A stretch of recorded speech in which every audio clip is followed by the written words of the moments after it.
Hi everyone, this is Ted Bauman, editor of the Bauman Letter. Last week in my Friday video, I told you I was going to be wrapping up my series on competition or lack of competition in the US economy. I talked then about the influence of companies like Google and Facebook and others on our ability to speak freely in the United States, the way that their control over commercial and other forms of speech is effectively creating a new kind of limitation on our ability to talk to each other. Well, today I decided to extend it by one more week because so many of you have asked me to tell you what I think are some of the solutions to these problems. So I'm going to do that today. But before I do, I just want to review some of the key issues that I've raised. Let's start with the basic fact that every American household pays on average about $5,000 more every year than they need to pay because of higher prices charged by monopolies and oligopolies and other kinds of concentrated industries. In things like healthcare is a prime case. If you go back to the video I did on that, you'll see why we pay so much more money. But it's not just a case of paying more money, we also get lower quality products. And again, healthcare is a perfect case in point, as is broadband internet. I've showed you how our outcomes, the quality of the products that we get and the quality of the health that we get, for example, in healthcare, is lower than other countries because of lack of competition. But monopoly and lack of competition does other things. It also reduces economic growth. And it does that for a number of reasons. One is because companies don't have to invest because they're not competing with each other to make money. They're simply charging higher prices because they can. But also it limits wage growth. Companies that are large have effective control over the wages that they're prepared to pay to their employees because they're not having to compete for employees with other groups. And that means that there's less money available for people to spend, which slows the growth of the economy.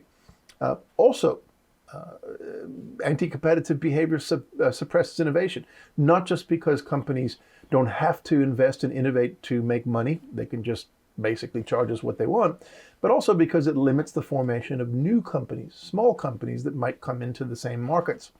If they can never get a foothold, then eventually whatever new innovations they may be coming up with will never get adopted. In fact, I read an article the other day written by someone who used to work in startups in Silicon Valley in California, who said that many of the places that he worked were not really trying to launch businesses. They were just trying to develop product ideas which would then be bought out by bigger companies.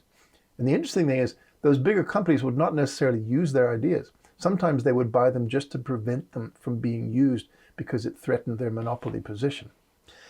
So essentially, we've seen a number of problems with competition. Now, I want to show you something that really, I think, illustrates the difference between what a competitive economic setup looks like and what our setup looks like. There are two charts. The first one shows the average change in market share of an industry's 8 largest firms in the United States and in Europe over the last 2 decades or so. Now, as you can see, in the United States, there's been a substantial increase in the concentration rate relative to Europe.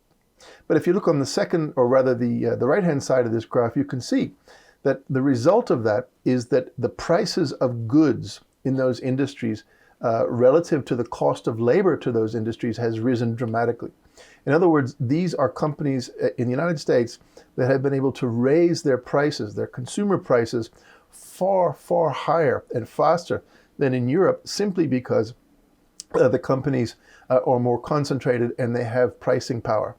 Now, that's exactly what I was just talking about. The fact that even though labor costs have stayed the same, prices in many industries have been going up because these companies have that pricing power. Very different in Europe. Now, here's a second chart that shows something that I spoke about earlier, which is the way that wages are suppressed. Here is the share of economic activity or the output of the economy in Europe and US going to wage earners. As you can see, it has diverged substantially over the last decade or so. And now the United States is far behind Europe in terms of the amount of economic output and income that goes to working people. And again, that's largely because of the ability of large concentrated firms to dictate wages. They don't have to compete with each other for workers, so they can basically just tell them what they're going to pay and leave it at that, even in a tight economy. So the question then is, Ted, what are the solutions to this problem? Well, here's the interesting thing. The United States has already grappled with this problem twice in the last century or so. The first time was in 1890 with the passage of the Sherman Antitrust Act.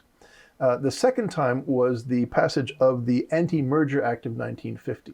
And in both cases, what happened is that there was a general understanding in the political class in this country that there was a real danger both to the economy and also just to people's well-being, their happiness, and their political satisfaction if the country didn't grapple with the problem of excessive industrial concentration.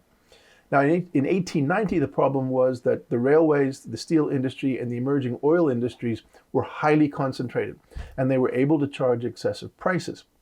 For example, the dominance of a few firms in the railway sector meant that farmers were effectively paying almost all of their profits to the railway companies to ship their goods to market.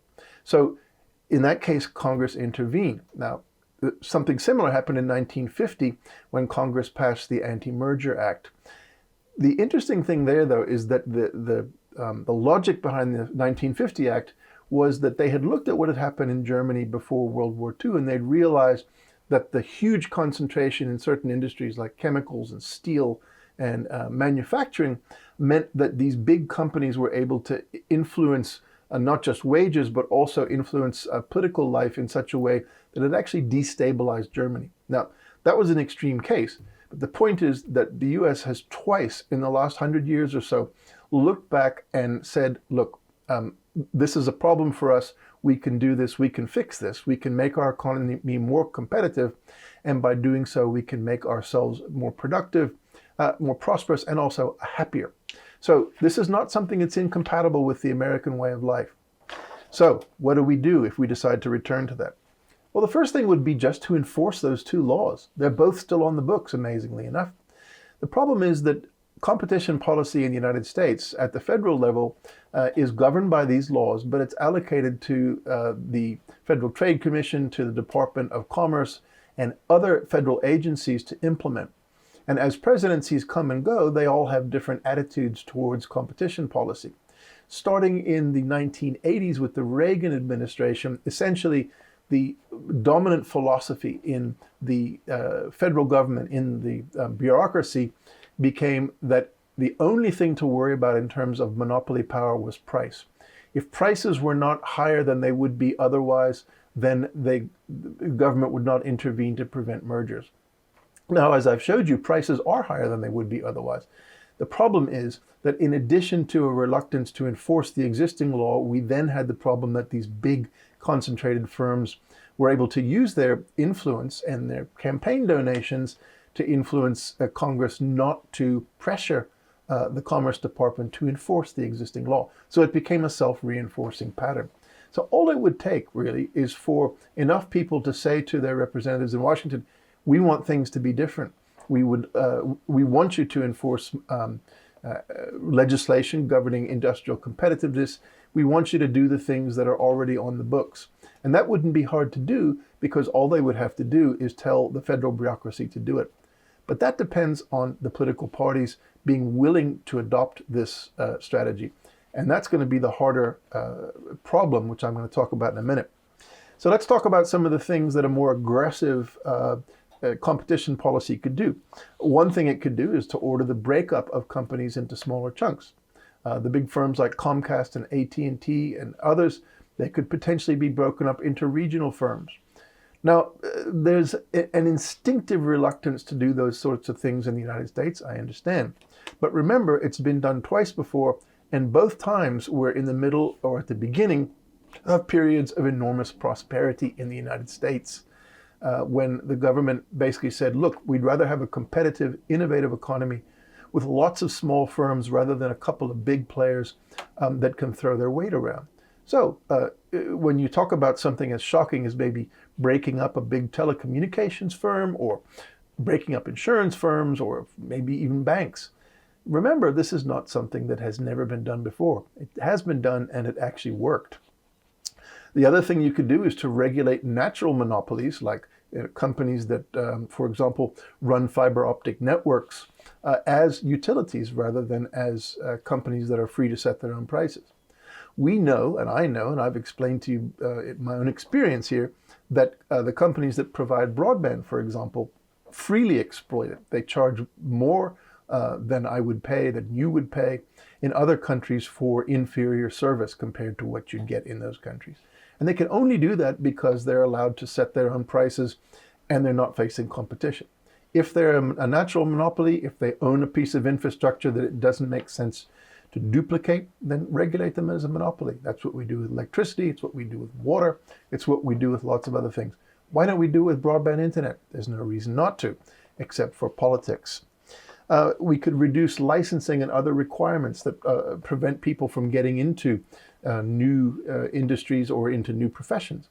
That's not something I've talked about a lot, but there is a pretty ridiculous amount of laws on the books in many parts of the United States. Did you know you had to have a license to become a masseuse in the United States?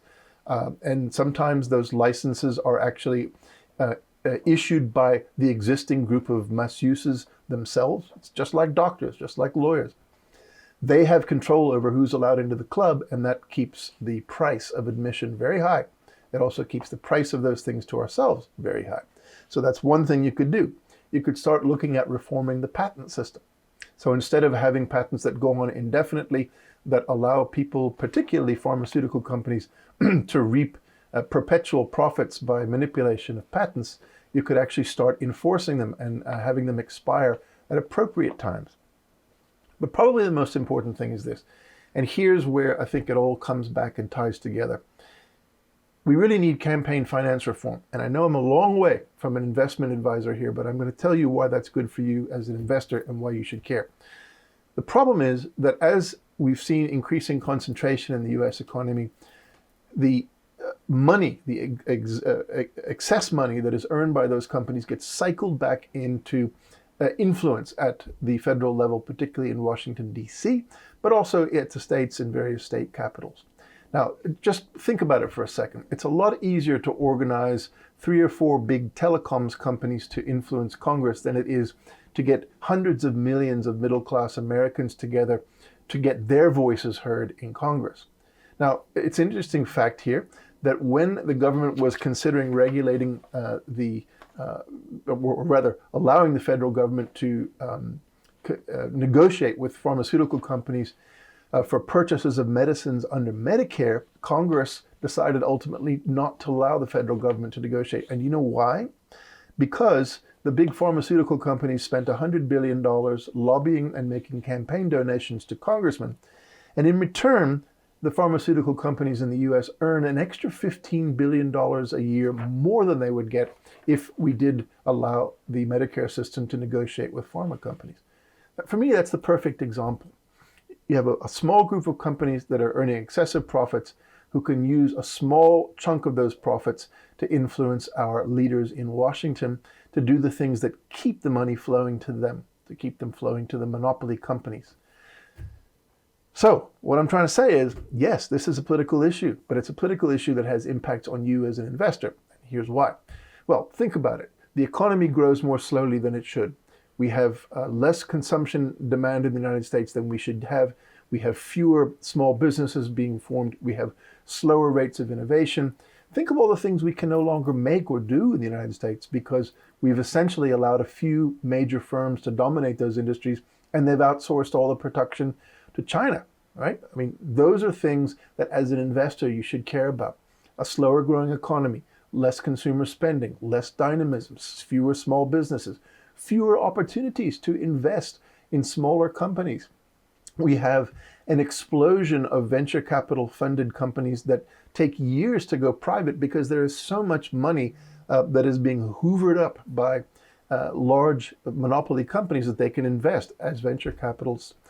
That means we can't invest in those companies until they IPO. So that reduces our ability as investors to be part of what parts of the economy are actually being dynamic. But think also about how you could basically invest in all those companies that are not being formed because of monopoly. Basically, because lack of competition means that new companies are not being put together, not being launched, because small business cannot survive in a highly concentrated economy. So as an investor, you should care about these things. The more opportunity there is for dynamism, the more new companies that are being launched, the more new exciting innovation that's happening, the better it is, not just for the economy as a whole, but for you as an investor. If you think about it, the number of firms in the United States, public firms, has actually dropped from about 5,000 in the 1970s to a little over 3,500 today. That's all. You only have the opportunity to buy stocks in about 3,500 companies. 1,500 of them disappeared.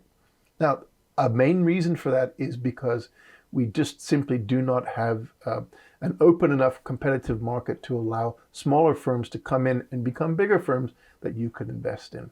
And of course, one of the other things that happens is mergers, that companies buy up their smaller competitors, again, limiting your ability to invest in the economy.